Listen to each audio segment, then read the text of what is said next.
ఈనాడు ఆంధ్రజ్యోతి పచ్చి అబద్ధాలు రాస్తున్న విషయం పట్టపగలు నగ్నంగా దొరికిపోయినా కూడా వాళ్ళు తమ అబద్ధాలని మానడం లేదు. అలాగే చంద్రబాబు గారు సైతం వారు పిచ్చి అబద్ధపు ఆడియో రికార్డులు ఆడియో మార్ఫింగ్ ఆడియోలు కాదు, నేరుగా అబద్ధపు ఆడియోలను ప్రచారం చేసి దొరికిపోయిన చంద్రబాబు లోకేష్లు ఇంకా అదే అబద్ధాన్ని కొనసాగిస్తున్నారు.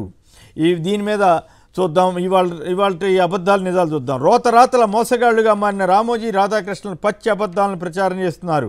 ప్రతిరోజు జగన్పై విషం కక్కుతున్నారు. దిక్కుమాలిన దరిద్రపు కొట్టు అబద్ధాల సంపాదకీయాలు రాసి ఏపీ ప్రజల్ని మోసం చేయాలని చూస్తున్నారు. 89 ఏళ్ల వయసులో రామోజీ ప్రజల్ని మోసం చేయడానికి విశ్వయత్నం చేస్తున్నారు. ఈనాడు అబద్ధాల నాడని, చంద్రబాబు అబద్ధాల బాబు అని, పవన్ కళ్యాణ్ అజ్ఞాని అని వారే రుజువు చేసుకున్నారు. ల్యాండ్ టైటిలింగ్ యాక్ట్ పైన ఎన్నికల వేళ పచ్చి అబద్ధాలు ప్రచారం చేస్తున్న ఈనాడు రామోజీరావు గత ఏడాది ఆగస్టులో ఈ టైటిలింగ్ యాక్ట్ను ఎందుకు అమలు చేయటం లేదంటూ చాలా గొప్ప చట్టం అంటూ ఈటీవీలో వార్తలు ప్రసారం చేశారు. జగన్ని నిలదీశారు. కేంద్రం తీసుకొచ్చిన ఈ చట్టాన్ని రాష్ట్రం ఆమోదించినప్పటికి కూడా మళ్ళీ కొర్రీలు వేస్తే కేంద్రం దానిపైన ఎందుకు చొరవ తీసుకోలేకపోయారని ప్రశ్నించిన రామోజీ ఇవాళ జగన్ గారు భూములు కాజేస్తారంటూ పచ్చి అబద్ధాలను ప్రచారం చేస్తున్నారు. సో ఈ రకంగా నిజానికి చంద్రబాబు లోకేష్ల మీదే కేసు పెట్టారు, కానీ ఈనాడు ఆంధ్రజ్యోతి ఇటువంటి దిక్కుమాలిన మీడియా పైన కూడా ఎందుకు పెట్టలేదో తెలియదు కేసు. ఇక అలాగే ఇంకా కొత్త అబద్ధాలను వెతికి మోసం చేయడానికి ప్రయత్నిస్తున్నారు. అలాగే పయ్యావుల కేసు అసెంబ్లీలో మద్దతు ఇచ్చిన విషయం కూడా ఇప్పుడు బయటపడింది. అయినప్పుడు కూడా చంద్రబాబు అవే అబద్ధాలని ప్రచారం చేస్తున్నారు. ఇక విశేషం ఏంటంటే హోంమంత్రి అమిత్ షా వీడియోలు మార్ఫింగ్ చేశారంటూ అతివేగంగా స్పందించిన ఎన్నికల సంఘం ఢిల్లీ పోలీసులు పలువురిని అరెస్ట్ చేసింది. అలాగే ఆంధ్రప్రదేశ్లో ముఖ్యమంత్రి జగన్పై ఇంతకన్నా ఘోరమైనటువంటి అబద్ధాలని ప్రచారం చేస్తుంటే ఎన్నికల సంఘం కేవలం పరిశీలన చేయండి పోలీసుల్ని సూచించింది. దాంట్లో వాస్తవాలు కనిపెట్టిన సిఐడి చంద్రబాబు లోకేష్ల మీద కేసు పెట్టింది. అంతే, అలాంటి నిందితుల్ని అంటే చంద్రబాబు లోకేష్లు కూడా చంద్రబాబు కూడా అలాంటి నేరానికే దాదాపుగా పాల్పడినట్లుగా అభియోగాలు వచ్చినప్పటికీ కేంద్ర హోంమంత్రి అమిత్ షా తన పక్కన కూర్చోబెట్టుకున్నాడు. తనపైన కేసు వస్తే, తనపైన వీడియో మార్ఫింగ్ జరిగితే మాత్రం వాళ్ళని అరెస్ట్ చేయించారు. చంద్రబాబునేమో పక్కన కూర్చోబెట్టుకున్నారు. అలాగే అంతేకాదు సాయంత్రానికల్లా ఏపీ డీజీపీని బదిలీ చేశారు. పొద్దున్న చంద్రబాబు మీద కేసు వచ్చిందని వార్తలు రావటం, సాయంత్రానికి డీజీపీ బదిలీ కావటం. అంటే కూటమి ఎందుకు ఏర్పడింది అర్థం చేసుకోవాలి.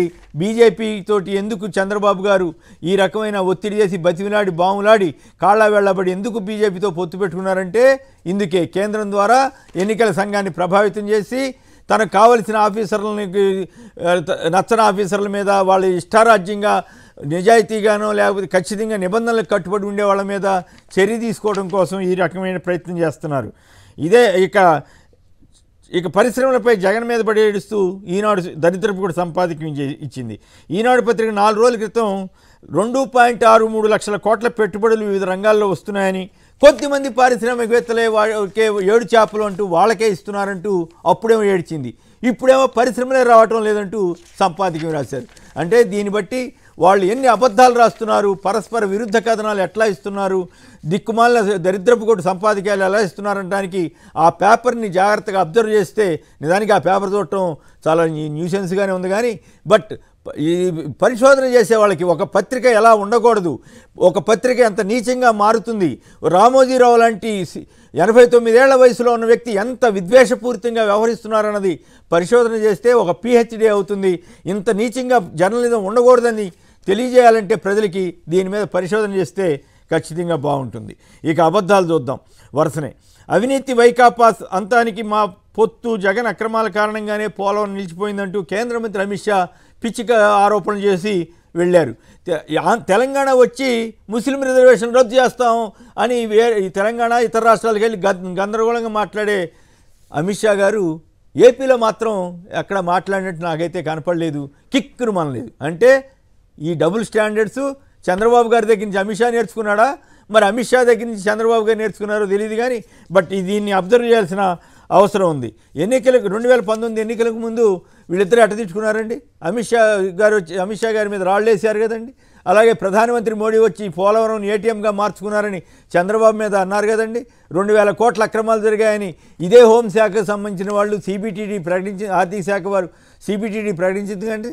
మరి వాటి మీద ఎందుకు చర్య తీసుకోకపోగా ఇప్పుడు పొత్తు పెట్టుకుని జగన్ ప్రభుత్వం మీద అమిత్ షా గారు విమర్శలు చేస్తున్నారు. ఇది పరిస్థితి. ఇక అబద్ధం, డీజీపీ వేటు వైకాపాకే కొమ్ము కాస్తున్నారంటూ ఈనాడు కథనం. అబద్ధపు వీడియోను సృష్టించిన చంద్రబాబు లోకేష్లపై సిఐడి కేసు పెట్టిన సాయంత్రానికే డీజీపీని బదిలీ చేయడంలో ఆంతర్యం, టీడీపీ బీజేపీ నేతల హస్తం ఉందన్నది అందరికీ అర్థమవుతూనే ఉంది. ఈ బీజేపీ పొత్తు పెట్టుకుంది ఇందుకోసమే కదా. ఇక వాలంటీర్లను ఆపేసి పింఛన్లు అడ్డుకుని 2 నెలలుగా 75 మంది చనిపోవడానికి కారణమైన వారు, ల్యాండ్ టైటింగ్ల మీద పచ్చి అబద్ధాలు ప్రచారం చేసిన వారు, వీటన్నిటి మీద చర్యలు తీసుకుంటే వాళ్ళని ఆఫీసర్లని బదిలీ చేయించడం, ఇదంతా పరమ దరిద్రంగా మారింది పరిస్థితి. అబద్ధం 3, ఇక దుష్టపాలనకు ముగింపే అంటూ పురంధరేశ్వరి గారి ఇంటర్వ్యూని కూడా బ్రహ్మాండంగా పరిచారు. టీడీపీ మేనిఫెస్టోనే ముట్టుకోవడానికి ఇష్టపడని బీజేపీ కేంద్ర నేతలు ఇప్పుడు పురంధరేశ్వరి మాత్రం వైసీపీ మీద ఆరోపణలు చేస్తున్నారు. మరి ముందుగా టీడీపీ గురించి బీజేపీ నేత రఘునాథ్ బాబు ఏమన్నారో పురంధరేశ్వరి తెలుసుకుని మాట్లాడితే మంచిది. కేవలం టీడీపీ ఏజెంట్గానే కాకుండా బీజేపీ మనిషిగా కూడా మాట్లాడాలని కొందరు సూచిస్తున్నారు. ఇక అబద్ధం, 5 ఏళ్ల విద్వేషం అంటూ ధ్వంసరచన అంటూ ఈనాడు పత్రిక తన పైత్యాన్ని అంతటినీ ప్రదర్శించింది. 3 నెలలుగా విషం జిమ్మి విద్వేషం రగిలిస్తూ పాత్రికేయాన్ని బట్టలోడదీసి నగ్న స్వరూపాన్ని బట్టబయలు చేసి రామోజీరావు గారు నగ్నంగా బట్టలోడ తీసి తిరుగుతున్నారు ఆంధ్రప్రదేశ్ అంతా కూడా. ఆ సంగతి ప్రజలు గమనిస్తున్నప్పటికి కూడా ఆయన మాత్రం తన పద్ధతి మార్చుకోవడం లేదు. అబద్ధం, 13.5 లక్షల కోట్లు అప్పు తెచ్చి ఏం అభివృద్ధి చేశారని కేంద్ర మంత్రి రాజ్నాథ్ సింగ్ ధ్వజం. తెలుగుదేశం వాళ్ళు చెప్పే అబద్ధాలే మీరు చెప్పడానికి వస్తే ఇంకెందుకు కేంద్ర మంత్రి? మీకు కాస్త గౌరవం ఉండే ఆ గౌరవాన్ని ఎందుకు పోగొట్టుకుంటున్నారో తెలీదు. నిర్మలా సీతారామన్ గారితో ఎందుకు చెప్పించట్లేదు ఇంతవరకు? ఆవిడ ఆ లోక్సభలో 4.5 లక్షల కోట్లని ఎందుకు చెప్పింది?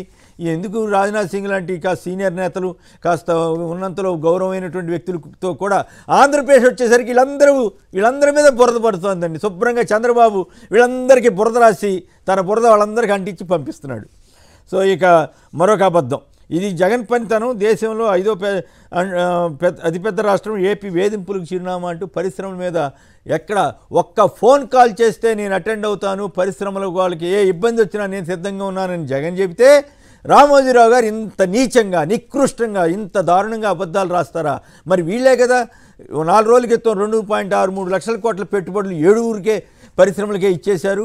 వాళ్ళు పెద్ద పరిశ్రమలు పెడతానికి సిద్ధమవుతున్నారని వీళ్ళే రాశారు. అప్పుడేమో వాళ్ళకెందుకు ఇచ్చారు, వీళ్ళకెందుకు ఇచ్చారు, ఇప్పుడేమో వేధిస్తున్నారు. ఏం దిక్కుమాలని రాత్రండి రామోజీరావు గారు. పచ్చి అబద్ధాలు రాయమాకండి. రాసి మీకు సిగ్గు ఉండట్లేదు, నాకు అంతకంటే సిగ్గు ఉండట్లేదు ఇవన్నీ చెప్పడానికి. అబద్ధం, నిన్న ఎగ్గొట్టి రేపిస్తారట వడ్డీ లేని పంట రుణాల మీద మరొక అబద్ధం. తెలుగుదేశం పార్టీ ఇచ్చిన దిక్కుమాలిన ఆచరణ సాధ్యంగానే అబద్ధపు హామీలను బుధానేసి తిరుగుతున్న రామోజీరావు వైసీపీ హామీలను విశ్లేషిస్తూ అది జరగలేదని సన్నాయి నొక్కుతున్నాడు. దమ్ముంటే రామోజీరావు చంద్రబాబు గారు ఇచ్చిన హామీలు ఇన్ని లక్షల కోట్లు అవుతాయని చెప్పమనండి. ఒక్కరోజు అవి ఎట్లా నెరవేరుస్తారో చెప్పమనండి. ఇంతకంటే నీచం ఏముంటుందండి. ఇక అలాగే 4 లక్షల మంది నాయ బ్రాహ్మణులకి ఇవ్వలేదంట, 40,000 మందికి ఇచ్చారంట. పచ్చి అబద్ధాలు రాస్తున్నాడు. ఇక ఆంధ్రజ్యోతి, ఇక అబద్ధాల జ్యోతి అని చెప్పాల్సిందే. అబద్ధాల నాడు అబద్ధాల జ్యోతి. భూమి జగందా మీద అంటూ మళ్ళీ టైటిలింగ్ యాక్ట్ మీద ఇంత జరిగిన తర్వాత కూడా ఇన్ని అబద్ధాలు చెబుతున్నారని, తెలుగుదేశం పార్టీ మద్దతు ఇచ్చిందని చెప్పిన తర్వాత కూడా ఈ అసెంబ్లీలో సాక్షిగా చంద్రబాబు మద్దతు ఇచ్చాడు, పయ్యావుల కేసు ప్రసంగించాడని తెలిసిన తర్వాత కూడా అడ్డగోలు రాతలు రాస్తున్నాడు రాధాకృష్ణ. ఇంత నీచమా జర్నలిజాన్ని? వీళ్ళిద్దరూ నిజంగా ఆంధ్రప్రదేశ్ పాలిట వీళ్ళిద్దరూ శాపంగా మారారు, వీళ్ళిద్దరూ సైకోలుగా మారారు. ఆంధ్రప్రదేశ్ ప్రజల్ని పట్టి పీడిస్తున్నారు. ఈ దరిద్రం ఎప్పుడు పోతుందో తెలియదు కానీ అలా ఈ రకమైనటువంటి దిక్కుమాలిన వార్తలు రాస్తున్నారు.